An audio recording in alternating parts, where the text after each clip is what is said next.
Hello, അസ്സാം വലൈക്കും. എൻ്റെ റിച്ചൂസ് വ്ളോഗിലേക്ക് എല്ലാവർക്കും സ്വാഗതം. ഞാനിന്ന് ഉണ്ടാക്കാൻ പോകുന്നത് ഒരു ചമ്മന്തിയാണ്. അതായത് നമ്മൾ കഞ്ഞിക്ക് ചോറിനൊപ്പം കൂട്ടാനൊന്നുമില്ലെങ്കിൽ ഈ ഒരു ചമ്മന്തി ഉണ്ടെങ്കിൽ നമുക്ക് ഉഷാറായിട്ട് ഫുഡ് വയറ് നിറച്ച് കഴിക്കാം.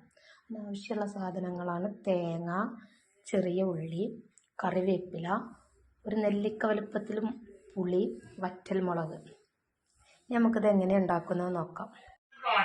അതിനാദ്യം നമ്മളൊരു കടായി അടുപ്പത്ത് വെച്ച് ഇതിങ്ങനെ ചൂടായി വരുന്ന സമയം നമ്മൾ കഴുകി എടുത്ത് വെച്ച വറ്റൽമുളക് ഇതിലിട്ടൊന്ന് വറുത്തെടുക്കുക. നന്നായിട്ട് ചൂടായാൽ മതി, അധികമൊന്നും ആവണ്ട. ഇത് മിക്സിയുടെ ജാറിലേക്ക് ഇട്ടിട്ട് ഇതിലേക്ക് ആവശ്യമുള്ള കൊച്ചുള്ളി, കറിവേപ്പില, പുളി ഇതൊക്കെ ഇട്ട് ഒന്ന് ചെറുതായിട്ട് ക്രഷ് ചെയ്തെടുക്കാം. ഇതിലേക്ക് നമ്മൾ എടുത്ത് വെച്ച കൊച്ചുള്ളി,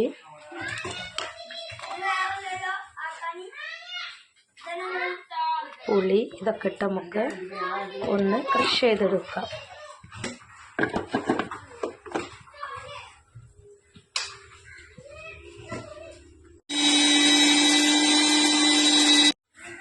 ഇതിലേക്ക് നമ്മൾ ചിറകി വെച്ച തേങ്ങയും കറിവേപ്പിൻ്റെ ഇലയും കുറച്ച് ഉപ്പും കുറച്ച് വെളിച്ചെണ്ണയും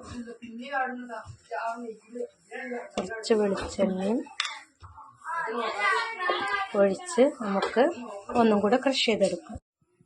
അങ്ങനെ നമ്മൾ ഉണ്ടാക്കിയ